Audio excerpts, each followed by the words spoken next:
Nó chỉ chuyên dùng cho nước ngọt và đi mồi lươn và đánh cá thôi anh chị nhà mình ạ.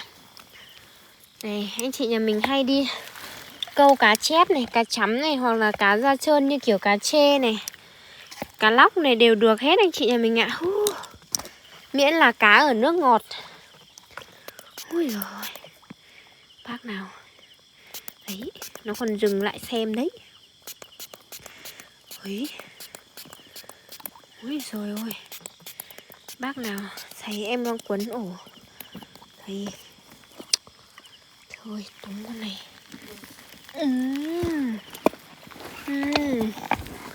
Ui rồi, ui rồi, ui rồi má ơi, má ơi. Ui em không để cho con này thoát đâu, nó vàng ươm như thế cơ mà. Rồi anh chị nhà mình ơi, nếu mà anh chị nhà mình hay dùng cái hay đi câu cá này, không có thời gian đi bắt này, có thể dùng cái combo em đang ghim lên để đi đặt trúng nha anh chị nhà mình nha.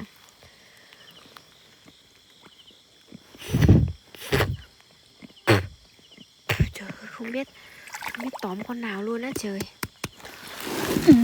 Thôi xong phim. Đúng là mọi sự ngu rốt. Trời ơi. Suýt nữa thì đổ cái cục mồi đi luôn anh chị. Ôi. Đấy. Anh chị nhà mình ơi. Úi dồi, anh chị nhà mình thích thì anh chị mình ấn vào giỏ hàng giúp em. Nhìn mê, nhìn hết sức luôn đúng không? Anh chị nhà mình mà có dịp lên Hà Giang á, em đãi mọi người đi nướng luôn, ăn luôn. Đi ăn lươn nướng cực kỳ ngon luôn anh chị nhà mình ạ. Úi dồi, úi dồi, úi dồi. Đến mùa tháng 11 á, nước là nó bắt đầu không có mưa nhiều ấy, nó không. Úi dồi, nó bắt đầu có. Nó bắt đầu. Nước bắt đầu. Nè, to quá trời luôn anh chị. Nhưng mà nó lại chạy mất rồi. Đấy, nó không kẹp được đâu. Con nhỏ nhỏ là con cá trạch anh chị nhà mình ạ. Em ở Bắc Quang Hà Giang nha. Đó, bác nào mà muốn trải nghiệm ăn lươn khô thì em chuẩn bị qua mã. Không anh chị nhà mình ăn cái này ngon lắm, nó không ảnh hưởng gì đâu. Tất cả em bắt về em cũng bán cho mọi người xung quanh nữa. Em làm gì mà dùng cái thứ gì mà độc hại mà ăn cho mọi người xung quanh chỉ tóm em mà, đúng không? Đấy. Với cả nhà em ai cũng ăn luôn mà. Ui dồi ôi, bắt con nhỏ thì lại bị tọt con to rồi. Cái mỏ em không thể nào. Thank you Mizan. Mày hả bưởi. Mày hả bưởi. Đó, cái khúc này là cái khúc mà thấy luôn ấy anh chị nhà mình, hồi hộp gay cấn luôn. Rồi bác nào mà muốn trải nghiệm ăn lươn khô, em sẽ ghim mã lươn khô lên cho anh chị nhà mình nha. Nhiều anh chị ở xa ấy nên là muốn ăn lươn tươi thì em cũng không gửi được. Quá là manh động luôn ạ. Thì em cũng không gửi được xa ấy. Nếu mà anh chị nhà mình ăn thì anh chị nhà mình giời, thì anh chị nhà mình ấn vào giỏ hàng mua giúp em nha. Đó, má ơi, ta nói tôi còn ngóc cái quả mồm lên để mà cắn cái gì nhỉ. Đấy, cho các bác xem nó quay lại nó cắn này. Ôi rồi, anh chị nhà mình ơi, ôi rồi, ôi rồi, ôi rồi ôi. Ta nói nó tuyệt cả là vời luôn. Rồi xong phim. Rồi bác nào mà muốn trải nghiệm thử lươn khô thì anh chị mình ấn vào giỏ hàng này để em chuẩn bị qua mã nha. Lươn này thì trời ơi em tự đi bắt về luôn anh chị nhà mình nhé.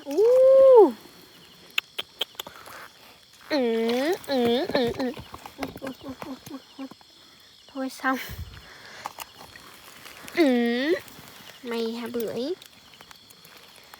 Ăn thì rất là nhiều dinh dưỡng rồi anh chị nhà mình ạ. Đó, xịt thêm một phát. Úi dồi ôi anh chị mình. Mày ơi, cái khúc này là không có thể nào mà, khúc này mà không có thể nào 200g lươn khô nhưng mà được nhiều lắm anh chị nhà mình ạ. Anh chị nhà mình nhìn cái kẹp em chỉ kia kìa. Đó. Đó anh chị mình ạ, cái đầu nó ngẩng lên đấy. Đó. Giờ em sẽ xịt một tí nha.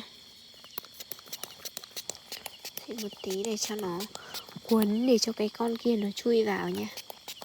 Cho nó quấn ổ để cho cái con sa nó chui vào nha anh chị nhà mình nha. Đó. Úi dồi ôi. Úi dồi các bác ơi. Úi dồi ôi. Úi dồi ôi. Úi dồi ôi. Úi dồi ôi. Úi dồi ôi. Thôi xong phim. Ui. Ui ui ui ui. Trời ơi. Úi dồi, anh chị nhà mình nghe thấy nó đớp chém chép ở đây không? Đó. Ui dồi, em phải nhả một tí nước đi mới được anh chị nhà mình. Ui dồi, hôm nay lại say nữa rồi. Đó các bác ạ. Rồi, anh chị nào mà muốn em qua mã mồi thì em sẽ chuẩn bị qua mã mồi cho anh chị nhà mình nhá. Đó. Cái khúc này thì cũng rất là da dì và này nọ rồi đấy. Đó. Đây nha anh chị nhà mình ơi. Này. Cái combo 3 gói mồi này. 3 gói mồi này, một chai xịt thính này, cộng với một chiếc kẹp nha anh chị nhà mình nha. Combo em đang ghim. Combo em đang ghim thì có cộng với cả một chiếc kẹp nha anh chị nhà mình nhá.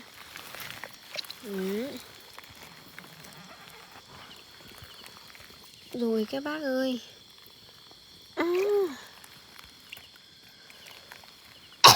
Thấy chị nhà mình có thấy tuyệt vời không? Ui. Nó quay lại cắn chém chép luôn nha anh chị mình nha. Giờ thì mình sẽ di rời thôi anh chị nhà mình ạ. Nào. Chui vào hả em? Nó. Cái mỏ nó vẫn cứ hỗn như thế đó anh chị nhà mình ạ.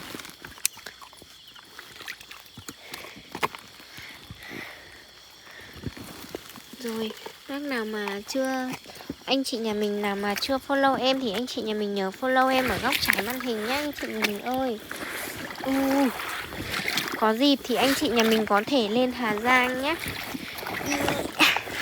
Em giảm nước cho nó bớt nặng đi nha anh chị mình nhé. Lên Hà Giang em sẽ đãi mọi người ăn lươn khô nha. Ăn lươn nướng chứ. Mùa đông là không có lươn khô nữa đâu.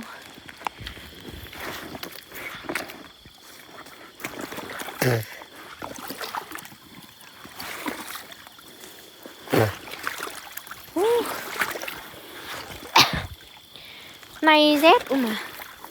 Nay rét mà anh chị nhà mình ơi. Đấy. Anh chị nhà mình thấy em mặc áo dài là anh chị biết rồi đấy. Bình thường em không hay biết rét đâu anh chị nhà mình ạ.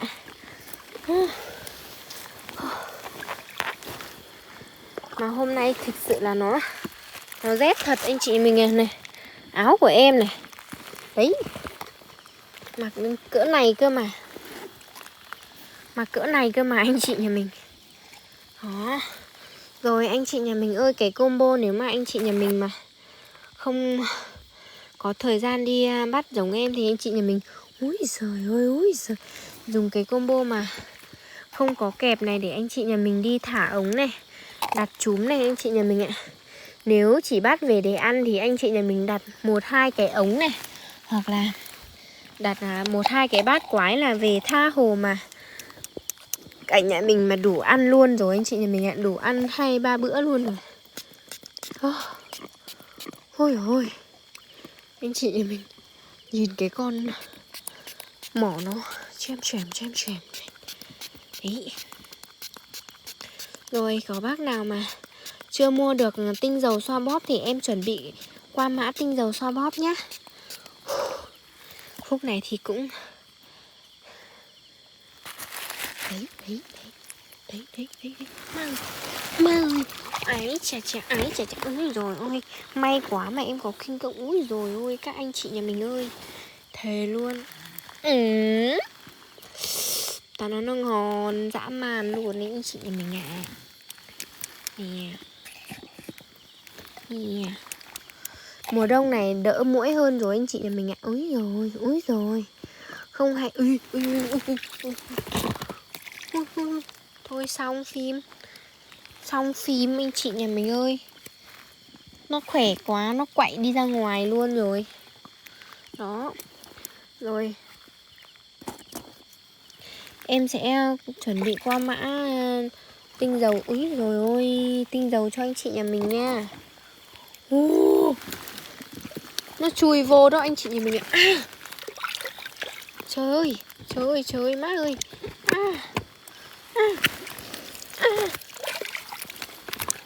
Mày hả bưởi. Đó. Bán đồ bắt lươn á. Anh chị nhà mình vào giỏ hàng giúp em nha. Em vừa qua mã mất rồi. Em vừa qua mã tinh dầu xoa bóp mất rồi. Mùa đông này thì trời ơi, em thì chỉ có ngày nào em cũng bôi. Tại vì là cái này nhé, bôi xong mình sẽ đỡ đau ấy. Nó nên là em thích bôi lắm. Nó dịu, nó dứt cơn đau của mình luôn ấy. Nó làm lưu thông máu. Bình thường là trời rét này mà bôi cái này vào là hết mùa đông luôn. Đó. Bác nào mà chưa mua được tinh dầu xoa bóp thì ấn vào giỏ hàng nhé. Đó. Rồi đó đa. Ôi trời ơi. Tuyệt rồi, ôi trời ơi. Má ơi. Đó.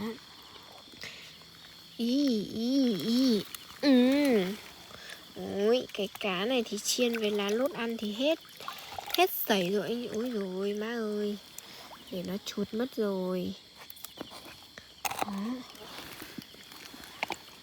Giờ thì em nghĩ là em sẽ để mùi nhiều hơn. Ôi rồi. Cho anh chị nhà mình xem. Nó nhảy cỡ này luôn ý.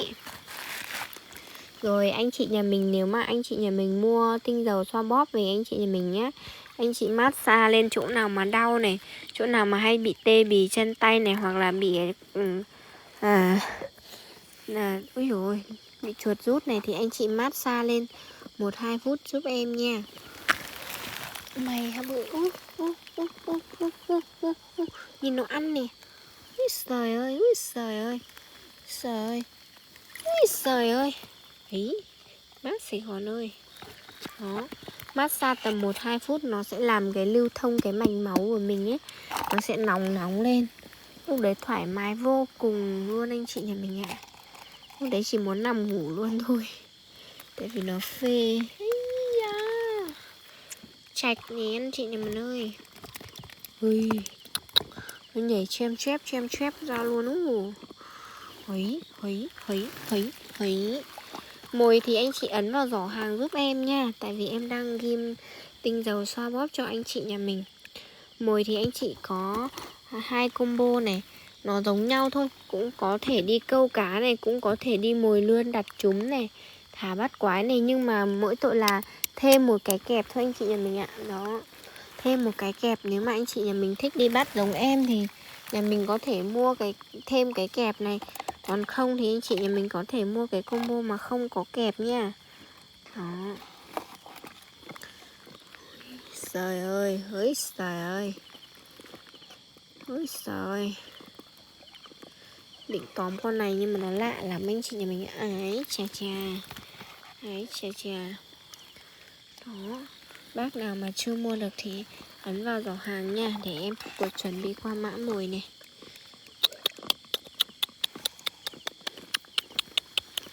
Mày hả bưởi đây này anh chị mình ơi. Ui.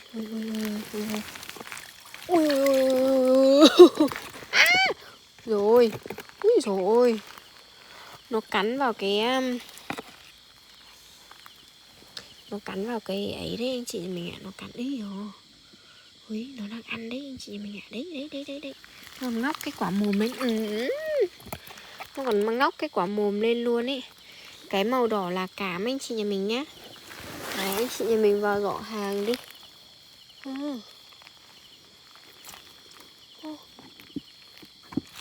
Đó các bác ơi, nó chui vào lỗ rồi.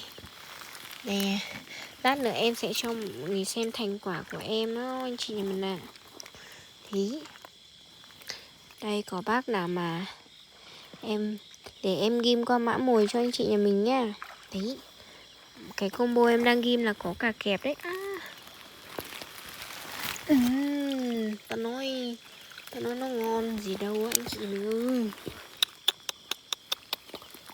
Thôi này, em cho anh chị nhà mình xem thành quả này anh chị nhà mình ơi. Ý. Đó các bác ơi. Chị ơi, cái kẹp sắt không ạ? Cái kẹp này á, cái kẹp có chứ. Combo này, combo chị đang ghim là có cả kẹp đấy. Về anh chị nhà mình có thể kẹp tôm, kẹp cua, kẹp cá các kiểu này, kẹp lươn này. Ui giời ơi, ta nói sao mà nung na nung nính chị trời. Ý, nó ngon gì đâu anh chị nhà mình ạ. Ai chà chà, mình má ơi đây nè. Thank you Greta. Nè, có nhiều loại lươn lắm anh chị nhà mình ạ. Nè, lươn to lươn nhỏ đều có nha anh chị nhà mình ơi. Đây này. Này.